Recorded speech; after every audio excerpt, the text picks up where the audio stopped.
ಯಾರೋ ಒಂದು ರೀತಿಯ ಬಫೂನ್ಗಳು ಕೊಡ್ತಕ್ಕಂಥ ಎಣಿಕೆ ಆಗಬಾರ್ದು. ಇವತ್ತು 50 ಕೋಟಿ ಅಂತಕ್ಕಂಥ ನಿಖರವಾಗಿ 50 ಜನರಿಗೆ ಅಂತಕ್ಕಂಥ ನಿಖರವಾಗಿ ಹೇಳ್ತಾ ಇದ್ದಾರೆ. ಸರ್ಕಾರ ಅವ್ರ ಕೈನಲ್ಲಿದೆ. ಹಲವಾರು SITಗಳನ್ನು ರಚನೆ ಮಾಡ್ಕೊಂಡಿದ್ದಾರೆ. ಇದು ಒಂದು SIT ರಚನೆ ಮಾಡೋಕ್ಕೆ ಹೇಳಿ, ತನಿಖೆ ಮಾಡೋಕ್ಕೆ ಹೇಳಿ. SIT ಬಹುಶಃ ಈ ರಾಜ್ಯದಲ್ಲಿ ಇಷ್ಟೊಂದು SITಗಳ ದಾಖಲೆಯ ರಚನೆ ಬಹುಶಃ ರಾಜ್ಯದ ಇತಿಹಾಸದಲ್ಲ, ದೇಶದ ಇತಿಹಾಸದಲ್ಲೇ ನಡೆದಿಲ್ಲ. ಪ್ರತಿಯೊಂದಕ್ಕೂ SIT ಅದರಿಂದ ಇದಕ್ಕೂ ಒಂದು SIT ಮಾಡಲಿ. ಇಲ್ಲೇ ಇದ್ದರೆ ಮುಖ್ಯಮಂತ್ರಿಗಳ ಮತ್ತು ಅವ್ರ ಸಚಿವ ಸಂಪುಟದ ಮಂತ್ರಿಗಳ ಹೇಳಿಕೆಯನ್ನು ಜನತೆ ಇವತ್ತು ಇದು ಒಂದು ರೀತಿಯ ಅವರ ನಡವಳಿಕೆಗಳ ಬಗ್ಗೆ ಜನಗಳಲ್ಲಿ ಹಾಸ್ಯಾಸ್ಪದ ಆಗ್ತದೆ. ಈ ರೀತಿ ಹೇಳಿಕೆ ಕೊಡ್ತಕ್ಕಂಥ ಸರ್ ಜಮೀರ್ ಅವರು ಸರ್ ನಿಮ್ಮ ಬಗ್ಗೆ ವರ್ಣ ಬೇರೆ ನೀತಿ ಅದ್ರ ಬಗ್ಗೆ ಮಾತಾಡ್ತಾರೆ. ಅದೆಲ್ಲ ಚರ್ಚೆ ಬೇಡ.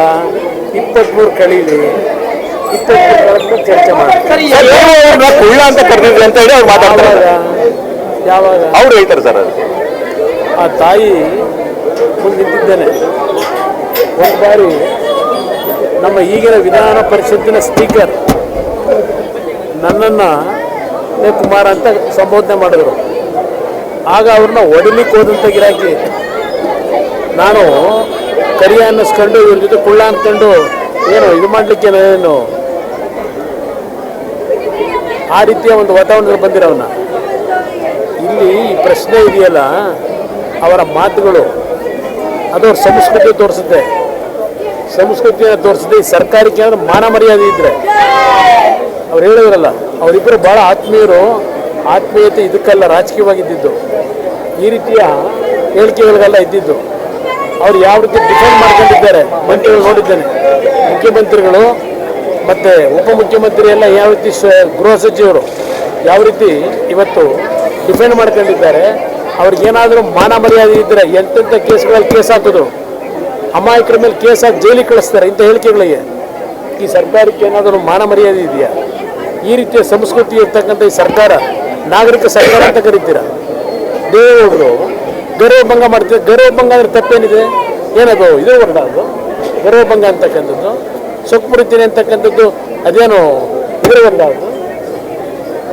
ಈ ಥರ ಇವ್ರ ಹೇಳಿಕೆಗಳಿದೆಯಲ್ಲ, ಅನ್ಪಾರ್ಲಿಮೆಂಟರಿ ಅಲ್ಲ, ಇಲ್ಲಿ ಇವ್ರ ಹೇಳಿಕೆಗಳಿದೆಯಲ್ಲ, ಕೊಂಡ್ಕೊತೀನಿ ಅಂತಕ್ಕಂಥದ್ದು ದುಡ್ಡಿನ ಮದ. ಯಾವ್ಯಾವ ಸಂದರ್ಭದಲ್ಲಿ ಯಾವ ಟೈಮಲ್ಲಿ ಕಾಲಿಡಿದ್ರು ಏನೇನು ಅವೆಲ್ಲ ದೊಡ್ಡ ಇತಿಹಾಸಗಳಿದೆ. ಎಲ್ಲೆಲ್ಲಿದ್ರು ಇವರೆಲ್ಲ. ನಾನು ರಾಜಕೀಯವಾಗಿದ್ದಂಥದ್ದು, ವೈಯಕ್ತಿಕವಾಗಲ್ಲ, ರಾಜಕೀಯವಾಗಿದ್ದಂಥದ್ದು. ಯಾರಾದ್ರೂ ಆ ರೀತಿ ಮಾತಾಡ್ಲಿಕ್ಕೆ ಸಾಧ್ಯವ? ಚಲೋ ಹೆಸರು ಏನು ಹೇಳ್ತಾನೆ? ಏನು ಚಲುವ ಅಂತ ಕರಿಬೇಕಿತ್ತ? ಚಲುವ ಅಂತ ಕರಿತೀರ ನಿಮ್ಮನ್ನ ಅಂತ ಕೇಳ್ತೇನೆ. ನಾನು ಹೇಳಿದ್ನಲ್ಲ, ಸ್ಪೀಕರು, ವಿಧಾನ ಪರಿಷತ್ ಸ್ಪೀಕರು ಹೊರಟವ್ರಿಗೆ ಯಾಕೆ ಹೊಡೆಯಕ್ಕೆ ಹೋದ್ರಿ? ಇದನ್ನು ಹೊರಟವ್ರು ಕೇಳಿ ಹೊಡೆಯಕ್ಕೆ ಹೋಗಿದ್ರಲ್ಲ, ಯಾವ ಕಾರಣಕ್ಕೆ ಹೊಡೆಯಕ್ಕೆ ಹೋಗಿದ್ರು? ಇದು ಈ ರೀತಿ ಹೇಳಿಕೆ ಇದೆಯಲ್ಲ, ಅವರ ಒಂದು ಕಲ್ಚರ್ ಇದೆ ತೋರಿಸಿದೆ.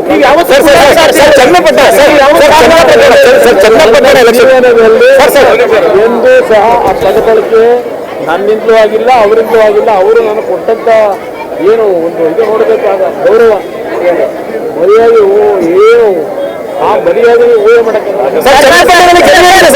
ಚನ್ನಪಟ್ಟಣದಲ್ಲಿ ನಿಖಿಲ್ ಅವ್ರದ್ದು ಹೇಗಿದೆ ಸರ್? ಜನತೆಯ ಆಶೀರ್ವಾದ ಆಗಿದೆ.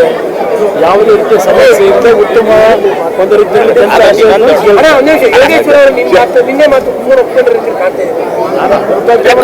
ರಾಜಕೀಯ ಏನು ನಡೆದಿದೆ ಅದನ್ನು ವಿಶ್ಲೇಷಣೆ ಮಾಡಿದ್ದಾರೆ. ಅದ್ರ ಬಗ್ಗೆ ನಾವು ಹೆಚ್ಚಿನ ಮಾತುಗಳು ಕೂಡ 23 ಜಮೀರ್ ಅವ್ರ ಸ್ಟೇಟ್ಮೆಂಟ್ ನಿಖಿಲ್ ಅವ್ರಿಗೆ ಪ್ಲಸ್ ಆಗುತ್ತೆ. ಅದಕ್ಕೇನು ಸಂಬಂಧ ಇಲ್ಲ, ಹೇಳಿಕೆಗೂ ಅದಕ್ಕೂ ಸಂಬಂಧ ಇಲ್ಲ. ಅದ್ರ ಕಲ್ಚರ್ ಏನೋ ತೋರಿಸಿದೆ. Thank you. ಬೇಜಾನ್ ಬಿಡ ಪ್ರಶ್ನೆ ಕೇಳಾಯ್ತು.